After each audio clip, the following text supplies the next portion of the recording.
or now.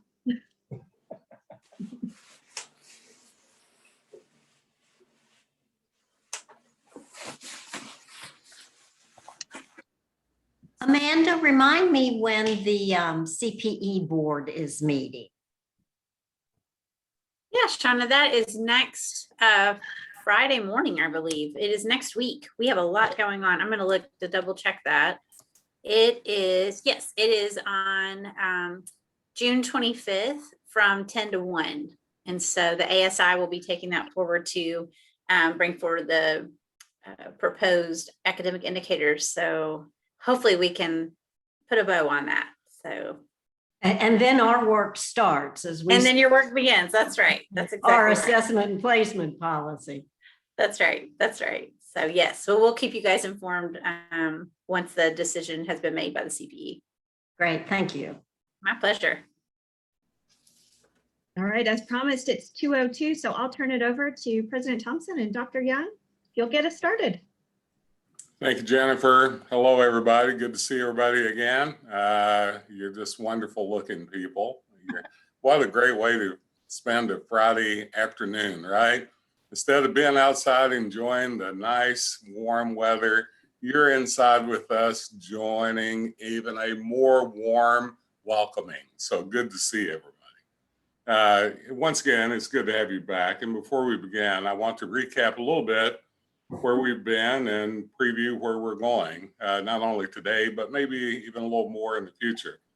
And if you recall, in the April meeting, we organized our work into 3 different categories: prepare, apply, and enroll. As a matter of fact, I have to tell you, I just got off of a long, very long interview with the Chronicle on Higher Education that's really really impressed with what we're doing here in Kentucky, and they wanted to find more out about it.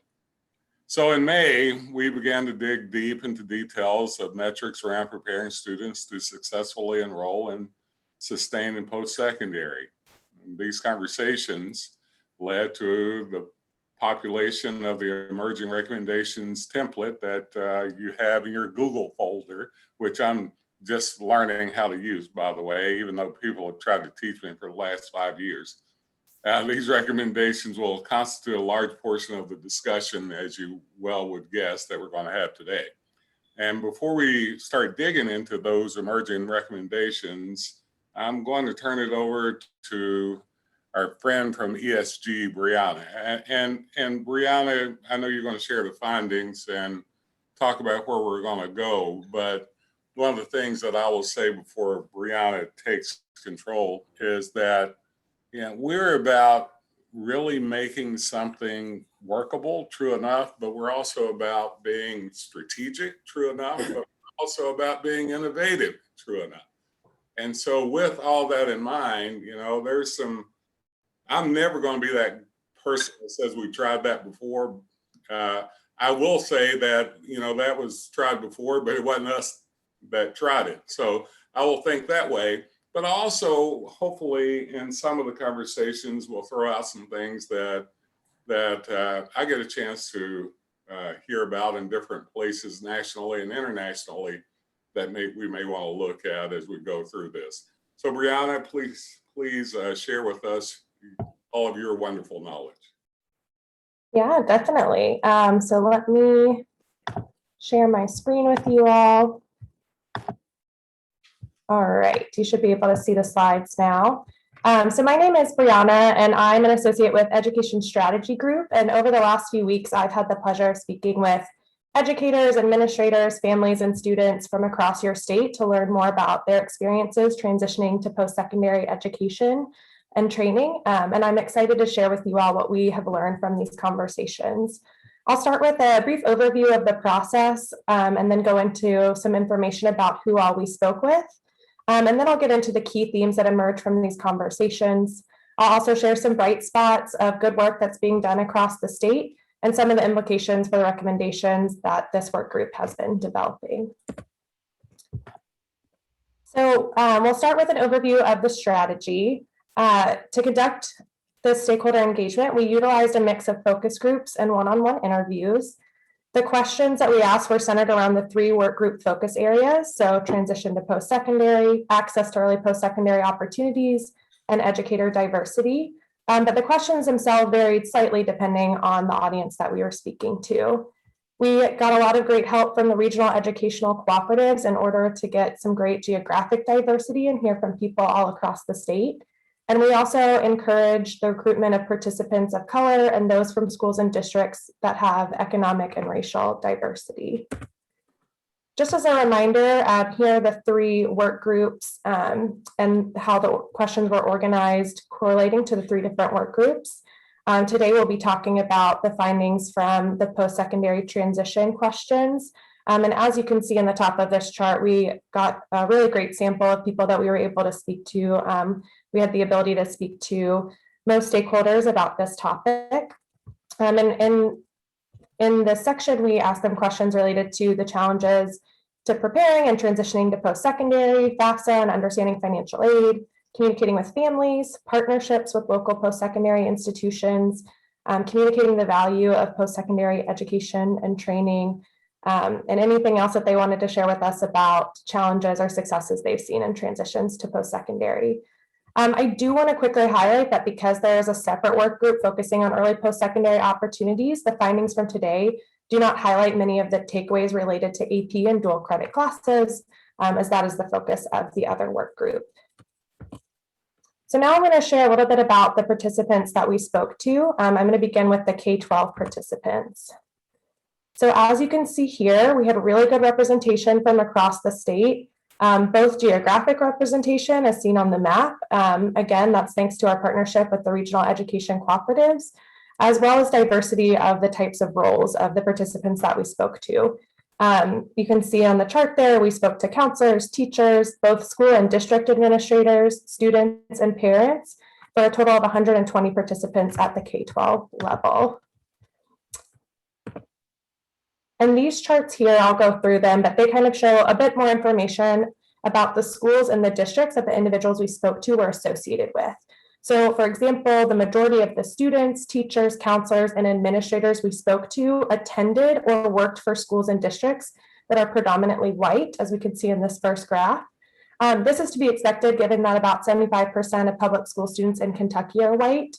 But about a quarter of the people we spoke with attended or worked for schools that are the majority of students of color, which you can see in those last 2 bars in this first graph here. In this middle graph, we have a look at the economic distribution. Again, it's on par with the state average. 61% of public school students in Kentucky are economically disadvantaged. And the majority of the schools represented in our sample fell in that 50% to 75% economically disadvantaged range. And then finally, this third chart shows early post-secondary opportunity, participation, and completion in the schools that were represented in our sample. And the majority of the schools, about 25 to 50% of students completed early post-secondary opportunities. I do want to note that this graph in particular is missing some numbers and the data might be a little skewed. And part of that is due to the fact that we spoke to some teachers and students at area technology centers, and EPO rates are not reported on the state report card for those, but we know that those institutions offer a lot of early post-secondary opportunities. And additionally, some of the teachers and counselors that we spoke to represented elementary and middle schools, which obviously don't have dual credit or AP courses. I think that the key takeaway from this slide for me is that communities in our sample are representative of the state as a whole. Even in primarily white communities, we had a lot of socioeconomic diversity. And I think that if we want to have further engagement, there's a lot of great opportunity. We had a lot of really engaged participants. And if we wanted to have a better understanding of students who are historically underrepresented in higher education, such as students of color, I think we could leverage a lot of the relationships that we created through this process to continue to engage a variety of communities. So now we'll go on to the higher education institutions represented. On the left here, you can see we spoke to college administrators, financial aid administrators, dual credit coordinators, education program directors, and students. This brings our total number of participants we spoke to, both through K-12 and higher ed, to 166. So we're really happy about the number of people that we were able to engage with through this process. And then this just lists the institutions that were represented. We had great community college representation, as well as representation from the system office. And we also had great public and private university representation. As I'm going, feel free to put questions in the chat. I'll check it periodically to see if anything is coming up. I'm not seeing anything now, but at the end, we'll also have time for more questions. So now I'm excited to share with you all some of the key themes. We heard a lot of great information throughout our conversations, and here are the themes that really emerged. So we heard a lot about capacity, college and career exposure, communication challenges, financial aid, and underlying all of those themes was diversity and equity. And we'll go into these a little bit more. So the first theme was capacity. A few of the challenges we heard regarding counselor capacity is that they do not have enough capacity to support students with post-secondary planning because they're often having to prioritize students' other needs like academic needs, social emotional needs. And a lot of teachers felt that part of their role was also supporting students through the transition to post-secondary. And a lot of recommendations came up around training staff in the building beyond counselors in order to help with post-secondary transitions in order to increase counselors' capacity. The second major theme under capacity was training.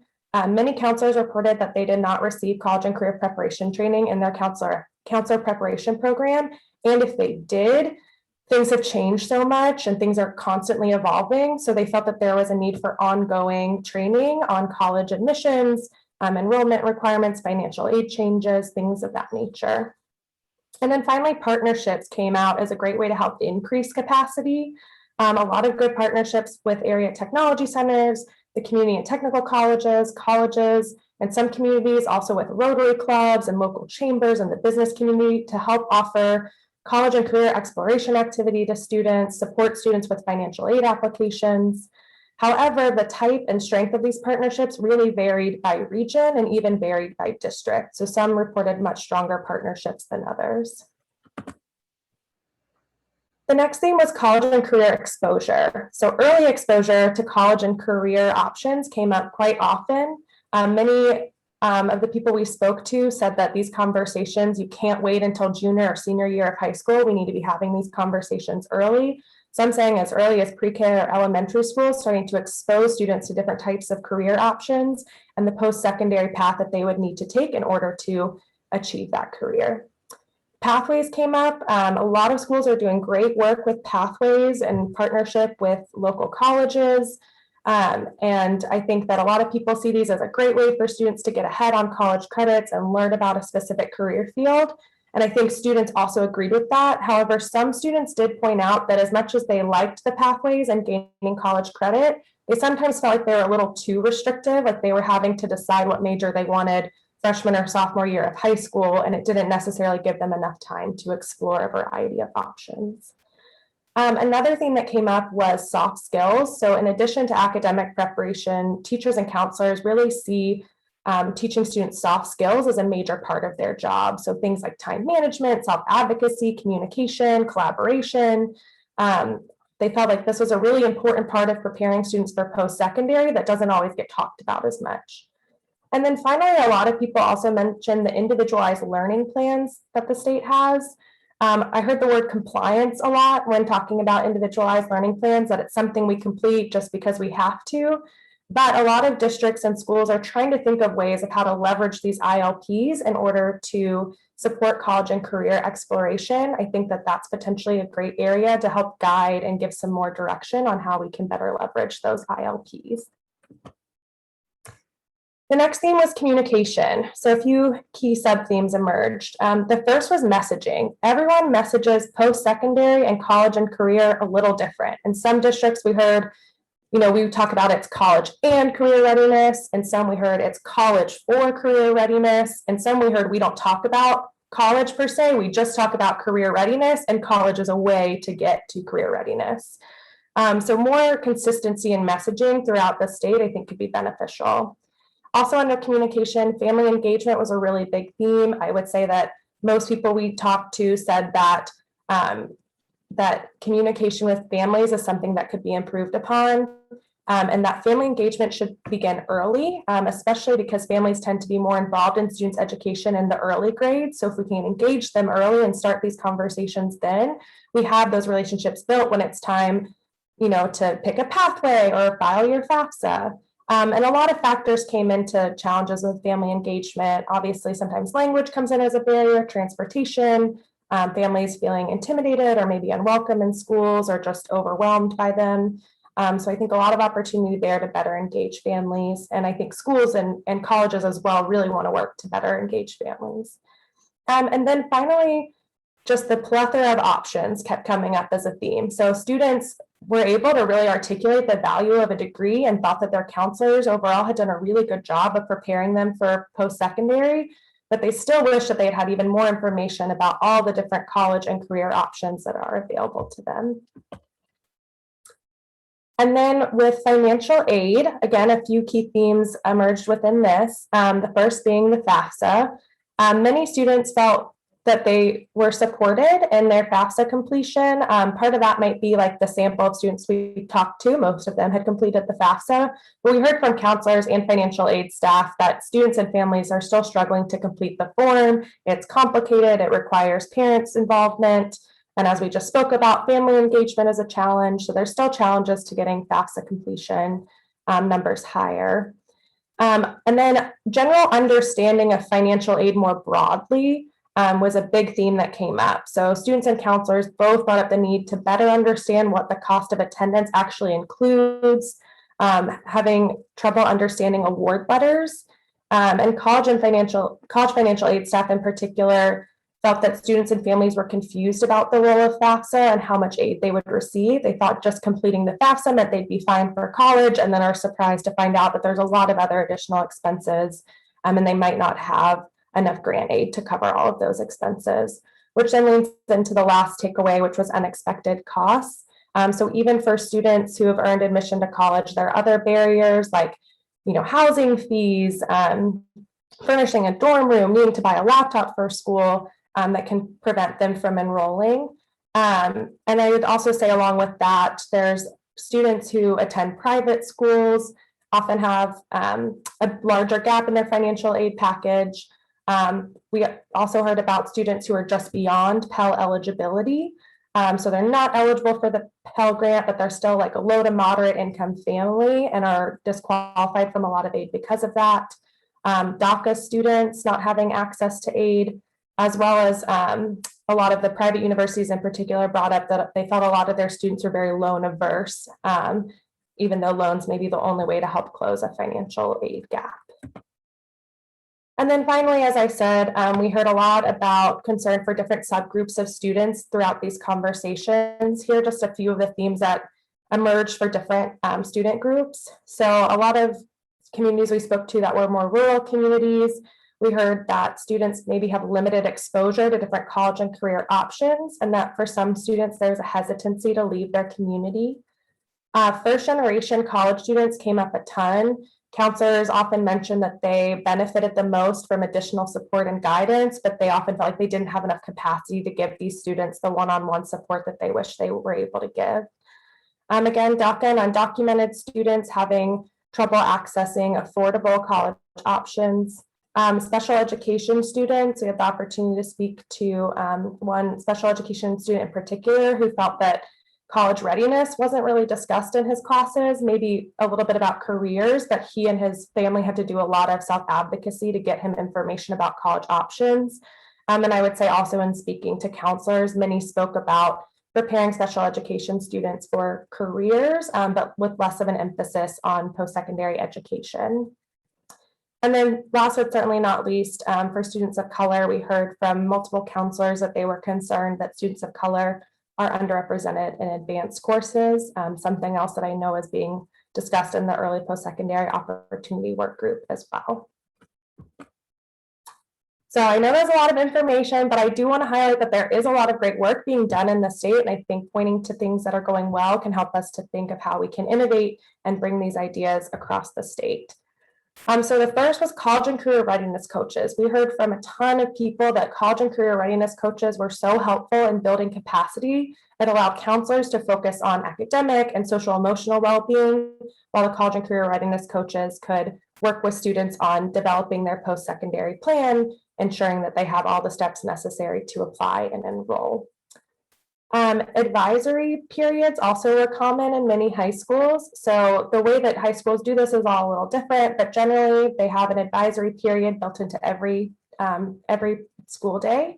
At some schools, your advisory teacher is the same from 9th through 12th grade. So you build a really strong relationship with that teacher. And it's all staff in the building participate. So not just teachers, but also coaches and band teacher, choir teacher, all of these elective teachers participate as well.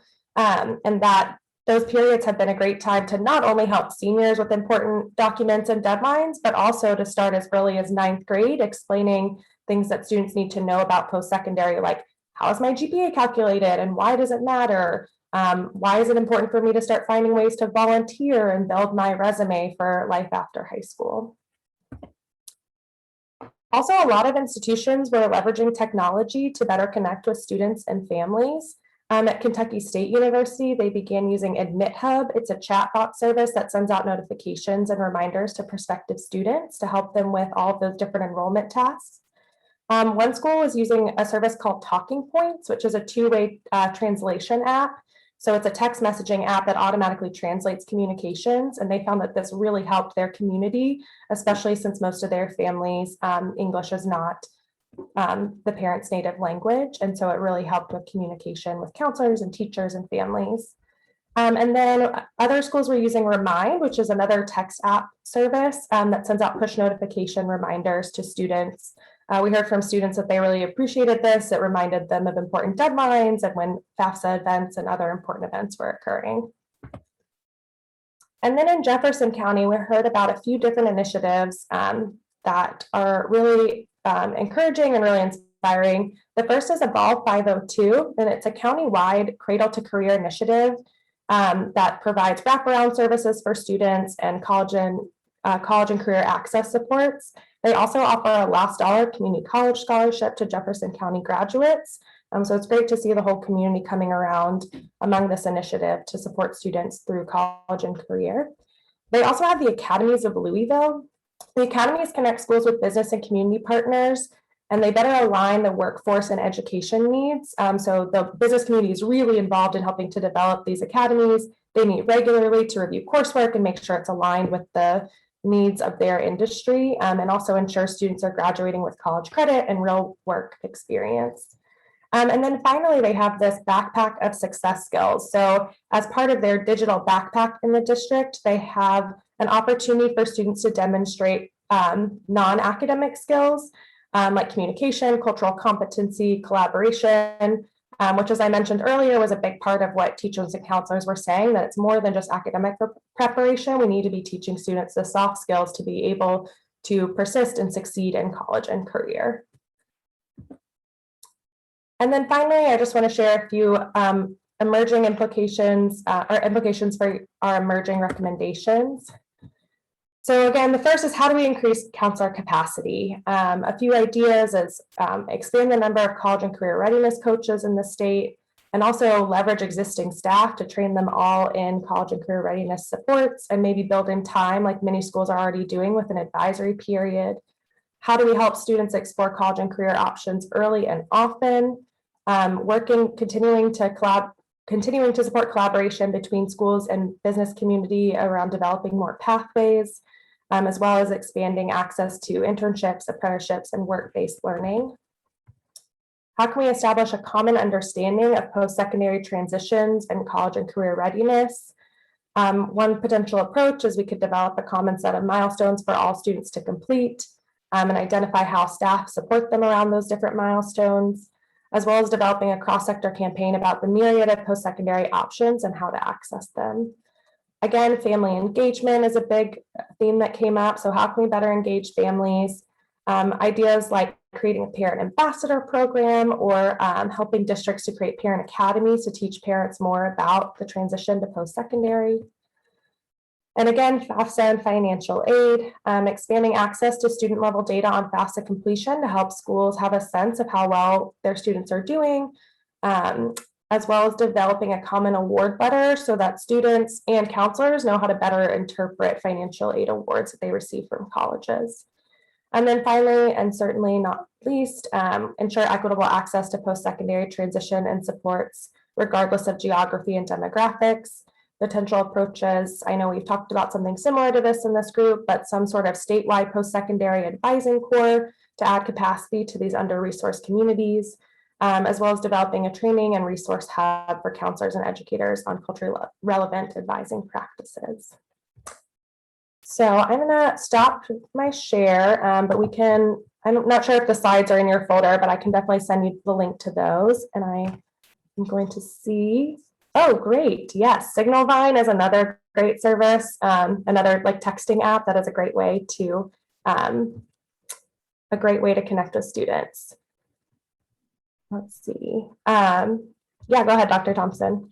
Yeah, let me just, I want to full disclose, okay? So I don't want people to not hear this, me say something that you haven't heard me say. I approach it as all colleges prepare students to be in a career. So it's not or for me. Mm-hmm. And this is, I mean, Lou, I'm sure could disagree with me, but even if you get a CTE certificate of some sort, like in welding in high school, it's not very long where you have to get a skill up in our colleges for you to maintain what you have. So my argument is it doesn't have to be a four-year institution, but all of our colleges prepare people for careers. And so my argument, and 90% of the people that were on unemployment over the COVID time didn't have a college credential. So to me, it's no longer a discussion about college and career, college or career. To me, it's college that leads to a sustainable career. I don't disagree at all. I don't disagree at all, Aaron. In fact, we say, hey, at higher ed, we prepare kids for careers too. And the other is true. In other post-secondary institutions, they prepare kids for careers and for life, et cetera. So yeah, no dead ends as far as I'm concerned. And I've been adding some chat over here, thanks to Sherry and Stephanie for jumping in, but I loved, Brianna, seeing the emergence of this notion of essential skills, these marketable, transcendent skills that we want our earliest learners to begin to develop, and then those skills that will carry them on into successful post-secondary experiences. And like Aaron said, those are the folks that thrived during the pandemic as well. So I don't want to lose that in our recommendations, because we are beginning to see that emergence pretty strongly in P12. And we know that higher ed institutions are also gearing up around this, how to receive skilled learners coming from secondary institutions in such a way that it makes sense with a test optional approach. What can kids really do as they move through each of the sections of the pipeline? Yeah, definitely. I also love your note there that we should call not soft skills. They're hard and important and essential. Any other reflections from you all about this presentation? Again, I know that was a lot of information, but I hope that this will kind of shape the rest of our conversations today, or questions that you have for me. Thank you for your presentation, Brianna. It was fabulous and really informative. And I'm curious how much you felt like academic preparedness came up in general. I saw that sort of senior year piece, but I'm just curious if you saw a lot of variance around administrators or counselors or teachers perceiving that students weren't academically ready for post-secondary. Yeah, that's a great question. I think a lot of that came up actually in our early post-secondary opportunities conversations, feeling that that some students may not be academically prepared to succeed in those classes, and hearing from some schools about how they're supporting them. I will say, hearing from some of the college administrators that is also a concern, that sometimes students struggle with writing skills once they, in particular, came up once they enter college. Shauna, looks like you have a question as well. Well, a couple comments actually. you can never really be sure exactly what folks are thinking when they talk about essential skills and soft skills. But I guess I like to expand that category to include what some folks call executive functioning skills, which I know that term is rather off-putting to a lot of folks, but it does include that kind of self-regulatory piece that is often lacking, particularly in the marginalized populations.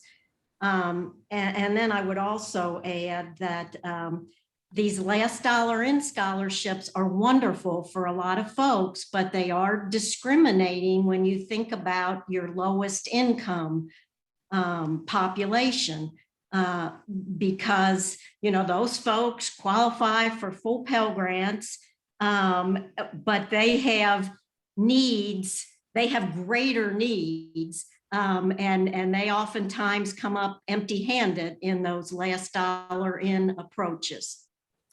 Yeah, that's a great point, that with last dollar, we're often directing resources to those who maybe don't need those resources as much. I do think that they help with some of this common communication and language around like college is accessible and affordable. And I do know some states have thought about ways to build in equity into those programs. Like Oregon, for example, has a minimum $1,000 award. So even for students that are full Pell eligible, they receive at least $1,000 to help with like books, transportation, any other education expense. But thank you for bringing that up, Shauna. And I think I should add, for Kentucky, we're saying the same thing. We are saying that the last dollar in, for those that have a threshold, economic threshold, that there should be what we call a kicker or a bump.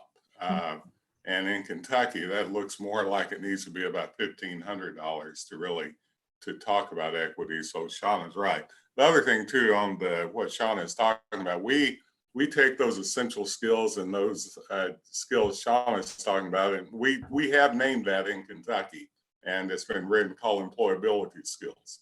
I mean, so we've combined that already and add that nomenclature to the way that we are at least approaching it in higher education. So it encompasses all of what Shauna is saying and what people have defined as soft skills.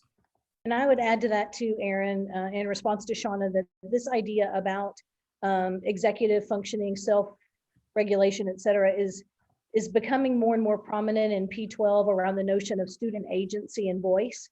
So if we develop kids who are more agentic, and frankly, adults in the system who are more agentic, they own their own learning and their own choices.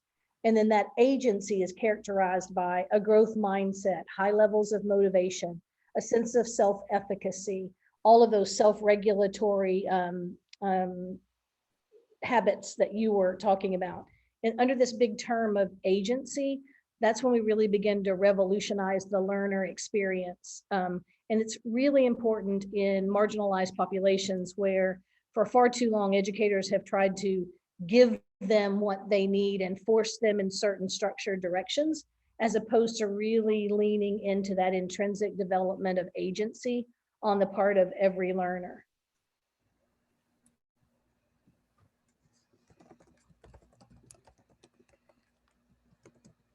Any other questions or reflections? Anything that maybe stood out to you all or things you hadn't considered?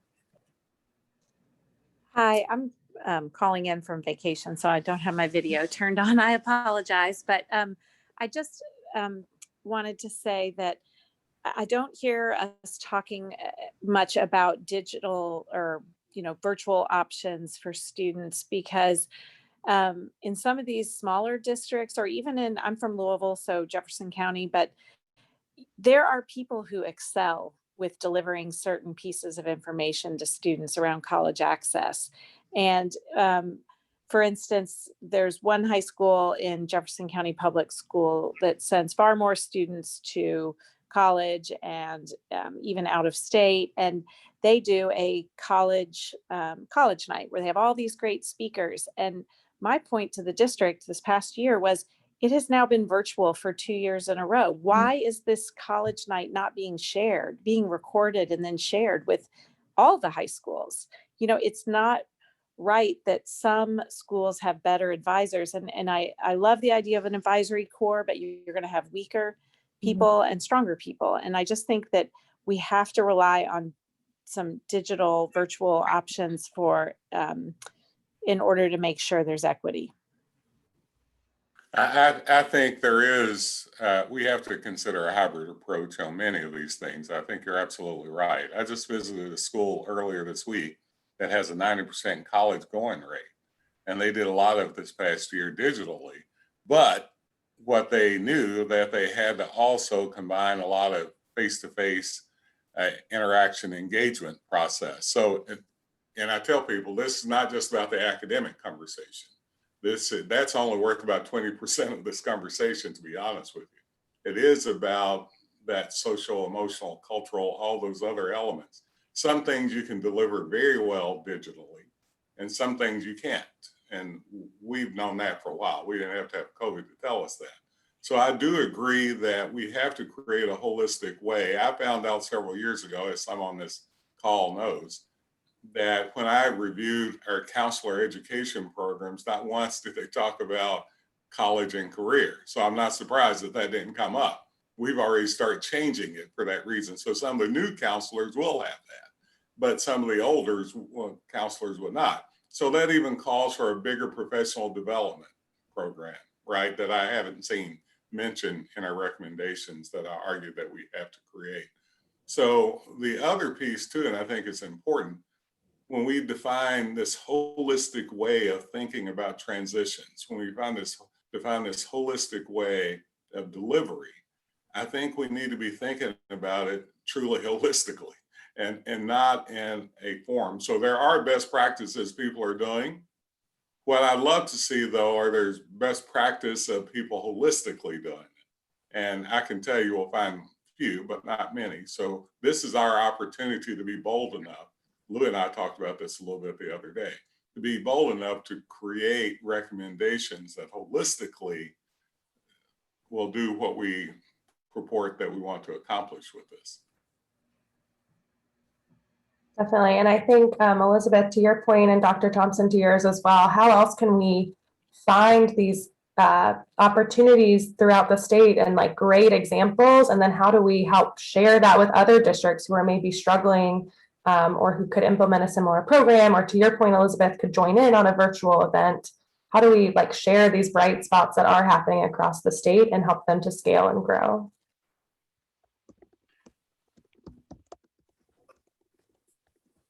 Well, hi, it's Mary. One thing though that we're going to have to actually dig deeper into is the nationwide problem of family engagement, right? We can have all of these incredible hybrid options. We can have all sorts of virtual options, but if some of the parents don't have a phone, or if they are in a rural area and do not have access to internet or a proper cell phone connection, then how are we going to get those options to them?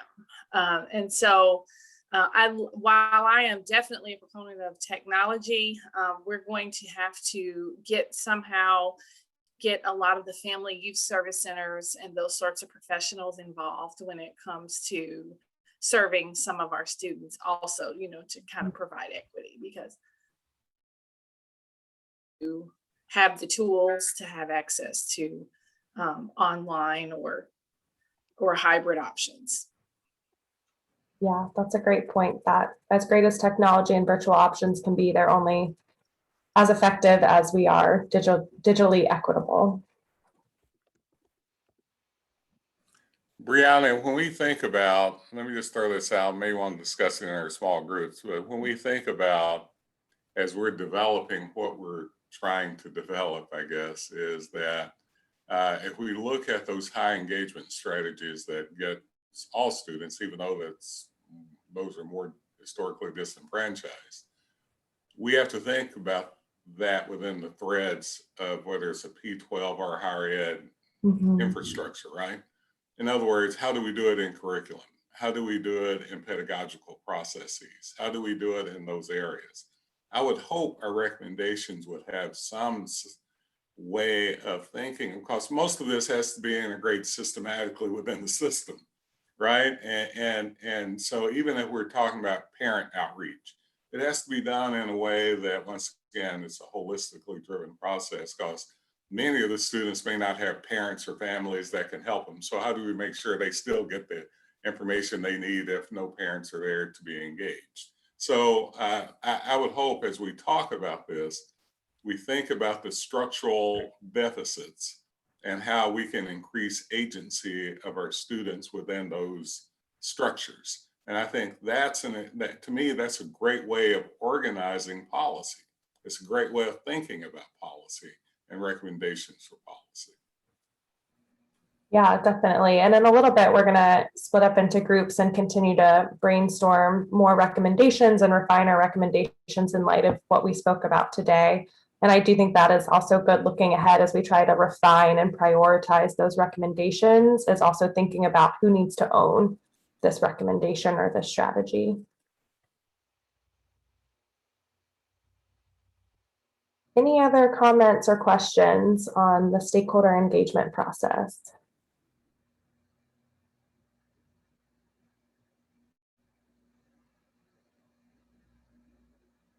If not, then I think we can start to transition into our breakout groups. I'm not sure who's explaining that. I can also explain it, but Amanda, Jennifer, I'll defer to you all.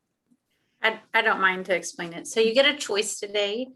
You'll have 2 different groups to go into, and you'll get to see the recommendations, the emerging recommendations you will have been working on, and then the stakeholder feedback to look at alignment and to look if there's things that are missing, things that are well aligned, and start to go a little bit deeper into those emerging recommendations. So in just a moment, one group will be Dr. Young, Dr. Fraker, and who else is it? Is it Brianna? Maybe you're in that group, I think. Yes.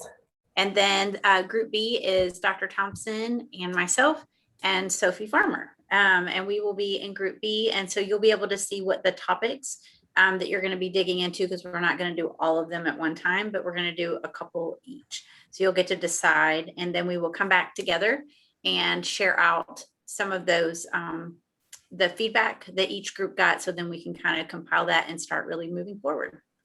Would you guys add anything else, Jennifer or Brianna? I'm just going to share the link to the presentation. I think we'll start our groups, just everyone having a second. Like I said, I know it's a lot of information to reflect on everything that was shared. So hopefully I just shared the right document with you all. Yes. Yeah. Okay. And we're running a little bit early, Amanda. So how many minutes will we have in breakout? Great point. We will have about, what do we have? Goes about 20, oh no, 50 minutes. 50 minutes. We had 50. Yeah, you had I think you had 25 minutes scheduled for us in breakout. Yes, we had it 2 different things. Yes, so we will, let's start, since we're ahead of schedule, let's start with 25 and do a checkpoint. We'll check in with facilitator to see how we're doing, and we'll kind of go from there. How does that sound? Yeah, and Aaron is probably going to talk more than he should later on, so that'll So going on, everybody plan on 50. No, totally teasing. 50 for his group. Yeah. So Joette, if you will initiate the groups, and Dr. Thompson and Sophie will be in group B, just so if you have the choice to select. I think Joette's already, she's put us in room. So I think we're going with what pulls us to. Sounds good. Okay.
Hey, everybody. Hey, Aaron. Lou, I think this is all on your back now. Excellent. Well, I will tell you that we had the most amazing group. I'm sorry that you guys had your group, but we had a great group. Our group was a lot better. As a matter of fact, half of our time, we came up with so many good things, but half of our time was complaining about your group. Oh my goodness, he is so competitive. You guys heard it here first, right? So I do think we're going to jump back in and look at kind of hear from one another about the choices that we made. So I'll go ahead and share our Google Doc and just point out some of the things what the A group named for that for a reason. We had two sections. We had capacity and financial aid, and we started out with financial aid with a really sad solo bullet, but we increased some thinking there as well. And then we went through and just prioritized the additional bullets that we added based on the new feedback today from the stakeholder groups that Brianna and ESG had talked to. So under capacity, we were thinking, we actually expanded the definition over on the left-hand column to include lots of P12 folks, not just the counselors, but the mental health providers, social workers, college readiness coaches, as well as educators in P12 to develop this shared responsibility and shared capacity for support for college and career readiness, including training and Aaron, we intentionally use your term professional development about these best practices when it comes to transition. So we spent time on both sides of the equation with secondary and post-secondary. You can see some of these that are marked at the top. Employing more post-secondary transition advisors. We heard from the feedback today that the college and career readiness approach is showing some promising outcomes early on. So getting more of those folks to support pretty stretched thin guidance counselors and specialists that are in P12 schools. That next one, increasing intentional supports for students to be that whole child prepared, the holistic preparation around knowledge, skills, and dispositions, and making sure that we rebalance the secondary, at least middle school, high school curriculum to include employability skills, profile of a graduate skills, as well as this understanding of post-secondary structures, college knowledge, and doing that through expanding advisory, job shadowing, mentoring, real life experiences for kids, et cetera. Developing near peer advising to share in the navigation of this so that we are further empowering students, even on the advisory side of things, to have the capacity to be successful. We also included using, really tapping into available resources through Voc Rehab, supporting students with disabilities and encouraging schools to involve students in student-led IEP meetings, building their own capacity there. Again, near peer mentoring of a variety of different types, increasing the capacity of school staff to provide college and career advising to middle and high. So a lot of times we talk a good game about college and career readiness, but we don't have any demonstrable capacity to help students do that. Engaging colleges and helping educate students about this college knowledge issue, knowing that there's a lot to that invisible culture that kids often have to navigate without the kinds of skills and information that they need. I think we've got several specific examples there about what that might look like. And then we talked a lot about how the equity of this needs to be blended and braided together so that we talk about supports for students with disabilities, as well as students of color, students of poverty, first generation students, LGBTQIA students, whoever the population being represented, that we need to be very intentional about blending support. And then under financial aid, we expanded this to include what was already on the list, developing statewide standardized financial aid award letters, what that might look like to issue the confusion that Brianna shared from the folks that they had interviewed, as well as a statewide campaign to promote FAFSA, kind of continuing that model and really getting a lot of youth voices engaged in that, and helping folks understand that FAFSA is a whole lot more than what meets the eye to compel folks to do that. We talked about the possibility of grants or scholarships for the summer bridge experience, not just straight into credit bearing coursework and tuitions, but could we think about the orientation and transition after the summer of high school experience and support for that financially? This one is an intersection of this work as well as extended capacity building programs for school guidance counselors, more professional development. Erin, we talked a little bit about state level policy around the cost of attendance calculator, trying to bring some standardization to that process, and some concern generally that perhaps those responsibility on the families is stated at too high a level, as well as threw out an idea that FAFSA should be a high school graduation requirement. I had a little bit of heartburn about that, but we talked about, what would it take to raise the prominence of FAFSA as a good thing for high schoolers to do, and then better data to target students who've not yet completed their FAFSA. I just found out yesterday from Amanda Ellis about how to go on a website and find out what completion rates actually look like. So certainly more information on the P12 side about that. Shoo.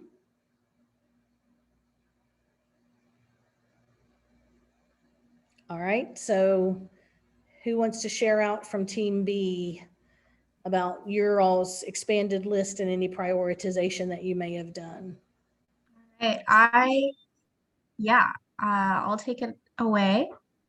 So we talked about a lot of things. We kind of kicked off our discussion with communication, and what does communication look like when we're talking about this.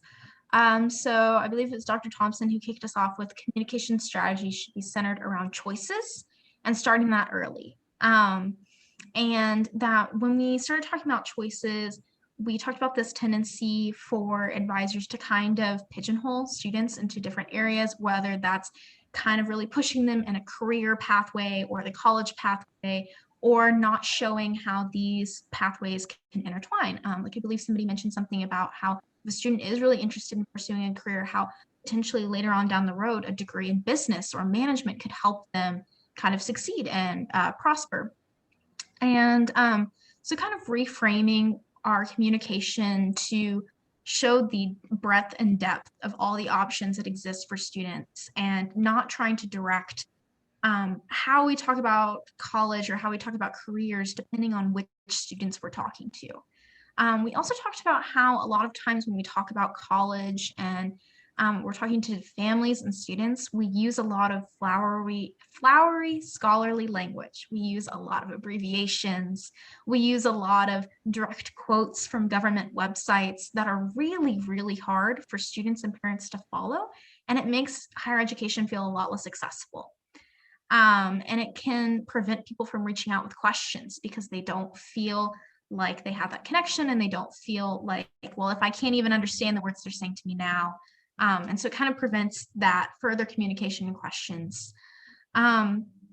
So we also then kind of talked about more like, how do we create a communication where we're effectively targeting the different constituencies that we're talking to, and in a way that people can understand.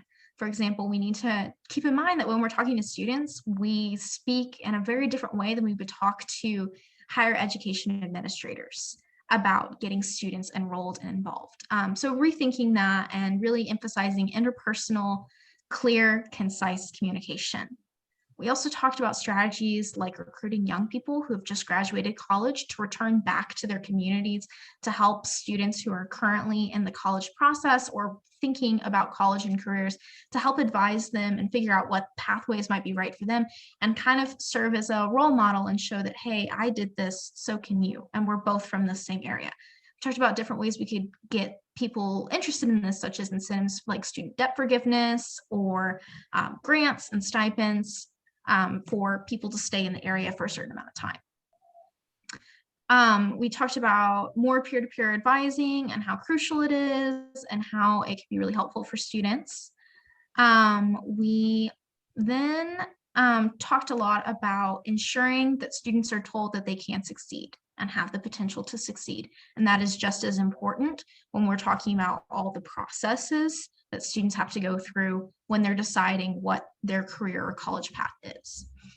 We had a few things that stuck out to us as a group. So one thing that we felt was really important were common deadlines and applications statewide, individualized, concise, interpersonal communication, peer-to-peer advising programs, reframing college and career readiness from an opt-in, reframing it from like an opt-in to an opt-out. And so every student is involved and not kind of giving you the option to be involved. It's more of like choosing not to participate in things. And then we also talked about the idea of test optional and that it's here to stay and what that means for different kinds of things. For example, when students want to apply test optional, but then it puts them out of the running for several scholarships that could prevent them from then going to college, and how even though we're saying that it's test optional, it can still be a big barrier for students who are depending on scholarships from various schools. We had a few concerns, like how we can support districts with upholding college and career readiness metrics, especially when districts have really high percentage of students that say that they're college and career ready, and then their like GPA in college is really, really low and doesn't reflect that. So giving these districts tools to better prepare their students to actually meet these metrics, or revisiting these metrics and changing them to better predict a student's readiness. We also talked about how there's not really a good way to assess if a student will be successful in ways that are not just academic, and how a lot of times students actually end up leaving college because of reasons that are not academic. So how can we assess and better prepare students to kind of meet those needs and ensure that we're not sending students off to college who, even though they may be academically ready, are not socially and emotionally ready to succeed. We also talked about some bias in what colleges people advise students to go to, and how even if we are talking to them about college, there can be a lot of bias. I know somebody mentioned in the chat, there's probably not an EKY student who's told to go to college outside of Moorhead or Alice Lloyd.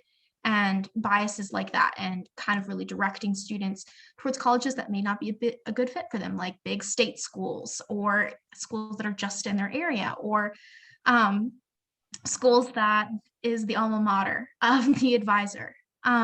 So we had lots of ideas and lots of recommendations. We talked about increasing college and career readiness coaches and providing incentives for recent college graduates to return home and advise high school students. We talked about holding events for parents and families and students in several locations and counties. We talked about how that's really crucial in a lot of our big rural counties where there's only a central high school. And if you ask a parent to go there and they have to drive an hour, they're not going to do it. So holding these events at other central locations like churches and community organizations and stuff, so it's a lot more accessible for families and can increase that participation. So all parents who are interested are able to go and learn more. We also talked about this idea of, for students in good standing, going ahead and marking on their transcript some colleges that they are like already accepted to, or automatic acceptance into certain like Kentucky colleges. We also talked about this idea of having a high school course that all students have to take to help prepare them for their post-secondary life or career life. And an example of having Gear Up as a class in some schools, and has really helped prepare a lot of students. We've also talked about annual trainings for current teachers from post-secondary experts, so teachers are better prepared to help students and not all of that weight is left on counselors. And that's on top of including it in future teacher trainings. And then the last thing that we kind of talked about was having statewide benchmarks at milestones to kind of show how students are meeting skills to prepare them for college. An example given was the backpack program in JCPS, and how a panel will listen to students' defenses and score students to make sure that they're meeting those skills that are not academic. All right, anybody from the group, feel free to jump in with anything I missed.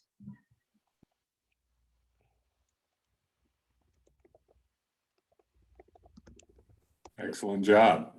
I did think we had an overarching item of changing the dialogue from college and career, college or career, to college leads to a sustainable career. I mean, may not be the words, but even, and providing students with the options early. One thing that she said I want to make clear, though, I mean, what we it was clear that we need to start this conversation and communication in a clear, concise way that families can understand, students can understand, legislature can understand, everybody can understand in the words that they can understand.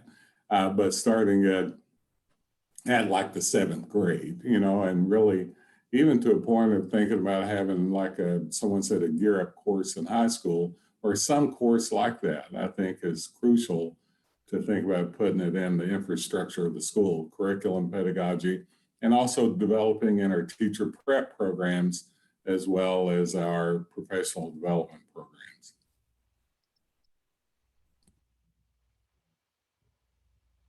All right, I think at this point, I toss it over to Amanda and Jennifer to talk about next steps. I certainly felt today like we were getting really clearer and closer to what our emerging recommendations would be. So thank you to everybody for breaking an academic sweat with us this afternoon as we work through this information. Look, before Amanda and Jennifer take it over, I want to add that to what you just said, that we felt like in this group, we were getting very specific. So some of the things that we were hoping for, I'll just fully disclose, Lou and I, we were hoping for some real solid, taking these big, beautiful items down to pure, beautiful, specific items. And I think that's what we've heard. So I appreciate everybody for doing that endeavor on a Friday afternoon. I'm secretly drinking bourbon as we're talking. This is being recorded. I will remind all of you. Oh yeah, that's right. Including Dr. Thompson. But yeah, we were hoping that the heavens might open up and these revelations would appear, and I think they're beginning. Yeah. I cannot agree more, and you summed it up very well, Dr. Thompson and Dr. Young. I think it's getting there, and I do think we're getting into those actionable items, who we're targeting, who we want to communicate with, who's responsible, and that's exactly where we wanted to go. So many thanks to your diligence and your input and honest opinion and experiences. That's why we wanted a diverse group of individuals that have different experiences. They can bring it to the table so we can start to build out a deeper understanding and actionable items to move forward. So Jen, I'm going to turn it over to you for what comes next.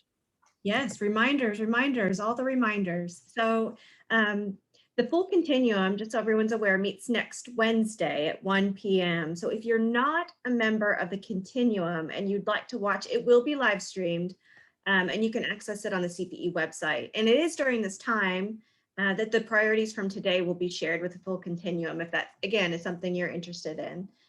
But furthermore, we'll bring those discussions and notes from the Continuum back to you all in July, which our meeting is Friday. It's another Friday, Dr. Thompson. So sorry, July 16th, but at least it's at 9 a.m. And in the interim, we'll be sure to share any resources or notes in that Google members folder.